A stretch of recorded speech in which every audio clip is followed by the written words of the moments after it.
ও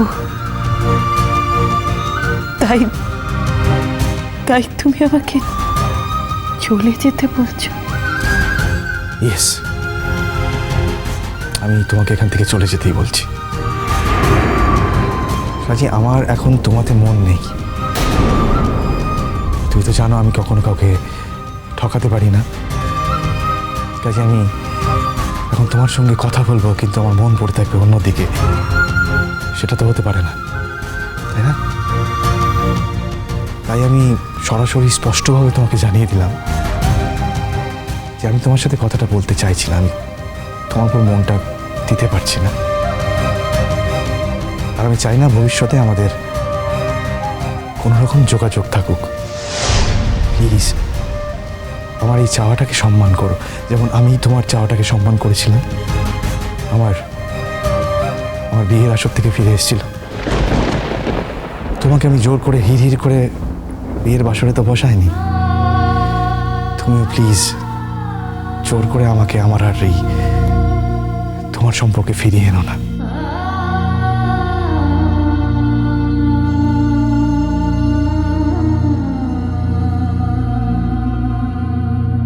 good bye সাজি, good bye.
এখন মা এসে ঝট করে কুটনোটা কুটে দে মা।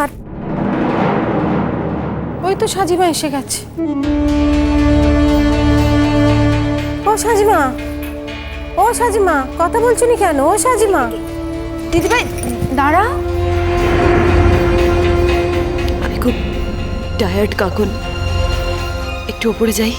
না না না না না, এখন ওপরে চলে গেলে কি করে হবে বলো দেখিনি? হ্যাঁ,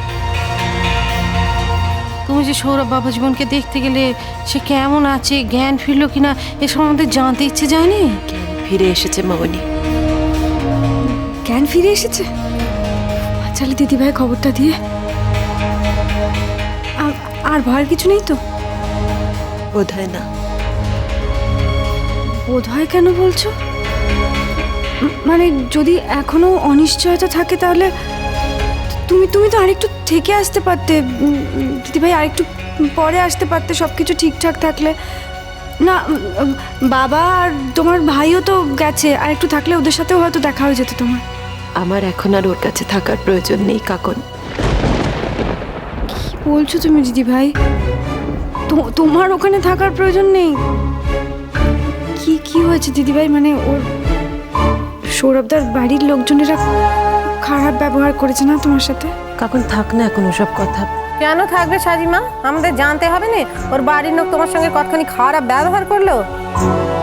তোমাকে কি সৌরভ বাবা জীবনের কাছে ঢুকতে দেয় না? হ্যাঁ গো মা, তুমি ওদের ঘরের লোকের উপরে রাগ করুনি মা। হ্যাঁ, ওদের মন মেজাজের অবস্থা তো ঠিক নয় এখন। তো ওদের এমন ধারা একটা বিপদ হয়েছে, বেসামাল অবস্থা, বলো দেখিনি। কি করবে ওরা?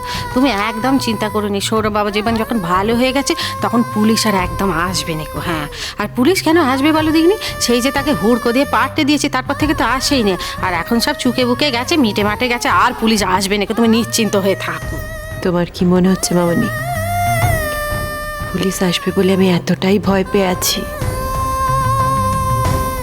যে ভয় আমার হাত পা একেবারে গুটিয়ে যাচ্ছে। না না, আমি তেমন ধারে কথা বলিনি কো।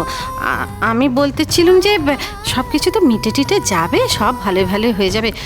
তুমি কি সৌরভের সঙ্গে দেখা করতে পেরেছো না? সেই কথাখানা শুধু আমাকে বলো দেখিনি। এই তো সাজি, শোন না, আমি তো সৌরভকে দেখতে হসপিটালে গিয়েছিলাম। ওর মা বাবার সভাপতি খুব উত্তেজিত ছিলেন, আমাকে দু কথা শুনিয়ে দিলেন। ওমা, হ্যাঁ, তো সেই জন্য আমি ভাবলাম যে আর ভেতরে মানে ক্যাবিনে গিয়ে লাভ নেই, বাইরে থেকেই ফিরে এলাম। আর দুদিন পরে তো সৌরভ ভালো হয়ে যাবে, তখন না গিয়ে একবার দেখা করে আসবো। তা তুই তো গেছিলি ওখানে, আরে খবর কি ওখানকার? ভালো। যাক বাবা, মাথার ওপর ঈশ্বর আছেন। আমি জানতাম সৌরভ একদম সেরে উঠবে, কি যে টেনশন হচ্ছিল না। আর তার মধ্যে সৌরভের বাড়ির লোক কাকুনকে জড়িয়ে এমন সব কাণ্ড ঘটিয়ে ফেললো। তোমার আর কোনো ভয় নেই কাকুন? আমি তো ভয় পাইনি দিদিভাই। কিসের জন্য ভয় পাবো? আমি যেটা করিনি তার জন্য কোনো ভয় নেই আমার। না, তা নয়।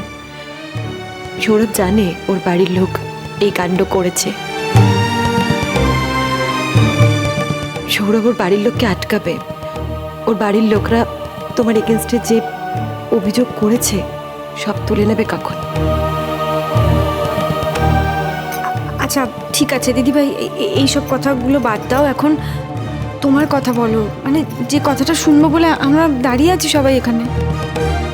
দেখ সাজি, আমি একটা কথা বলি, জিয়া যা করলো তোর সাথে, তার জন্য আমি লজ্জায় মুখ লুকোচ্ছি, জানিস। আমি ভীষণ ছোট হয়ে গেছি তোর কাছে। দেখ দেখ, তোকে তো আমি ছোট থেকে মেয়ের মতোই ভালোবেসেছি বল। তোকে আমি নিজের বড় মেয়ে মনে করি। তোর চোখের জল আমি সহ্য করতে পারি না রে সাজি। সেই অধিকারই একটা প্রশ্ন করছি, বলছি সৌরভের সঙ্গে তোর সমস্ত ভুল বুঝাবুঝি মিটে গেছে তোরে? মানে তোরা নিজেদের মধ্যে সমস্তটা মিটমাট করে নিয়েছিস তো সাজি? হ্যাঁ কুট্টি, সৌরভের সঙ্গে আমার সব মিটমাট হয়ে গেছে। দেখলি তো কাকুনমা, আমি বলেছিলুম না সব মিটমাট হয়ে যাবে, সব গোল মিটে যাবে। গরিবের কথা বাসি হলে তবে খাটে, বুঝেছিস? তুই শুধু শুধু ভয় পাচ্ছিলি। দেখলি তো কাকুনমা আমার কথাখানা কেমন ফলে গেল। হ্যাঁ, তবে কথাখানা ফলে গেছে বলে সবাই মিলে ঘরে বসে আনন্দ করলে চলবে না। এই যে মিটে জুটে গেছে, সবাই মিলে আনন্দ করবো, ঘরে হাত পা গুটে বসে থাকবো, তা কিন্তু হবে না। ঠাকুরের কাছে মানত করেছিলাম, বুঝেছিস তো? মন্দিরে গিয়ে সেই পুজোখানা আমাদের দিয়ে আসতে হবে। ও মামনি, তুমি পুজো দিতে যাবে? আমি যাব তোমার সাথে। তুমি যখন যাবে আমাকে কিন্তু ডেকে নেবে, একা চলে যাবে না। ও মা, ও দিদি ভাই, কি গো? আরো কিছু বলবে? দেখো কথা, তুমি তো কিছুই বললে না। আচ্ছা, যদি সব কিছু মিটেই গেছে তাহলে তুমি মুখটা এরকম গম্ভীর করে রেখেছো কেন? দিদি ভাই, কি হয়েছে? সৌরভদার বাবা মা, মানে বাড়ির লোকজনেরা খুব খারাপ কথা বলেছে না তোমাকে? আমি বলছি কি দিদি ভাই, তুমি না এই সময় ওদের কোনো কথা ধরো না, মনে নিও না। দেখবে আবার সব ঠিক হয়ে যাবে। এই সব ঘটনা মিটে গেলে আবার দেখবে ওনারাই তোমাকে কত ভালোবাসছেন।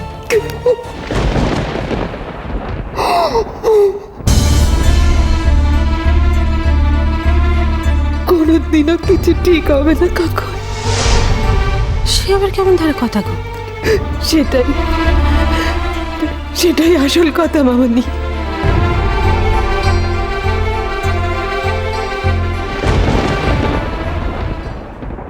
আমি যদি তোমার জায়গায় থাকতাম তাহলে আমিও হয়তো এইভাবেই রিয়াক্ট করতাম, কিন্তু আর যাতে নতুন করে কোনো ভুল না হয় তাই তোমায় সতর্ক করতে এসেছি।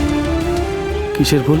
আপনার জ্ঞান আসার পরে এখন নিশ্চয়ই সবাই জেনে গেছে যে মানে আপনার স্লিপিং পিল খাওয়ার ব্যাপারে আমার কোনো হাত ছিল না। এসব কি বলছো বলো তুমি?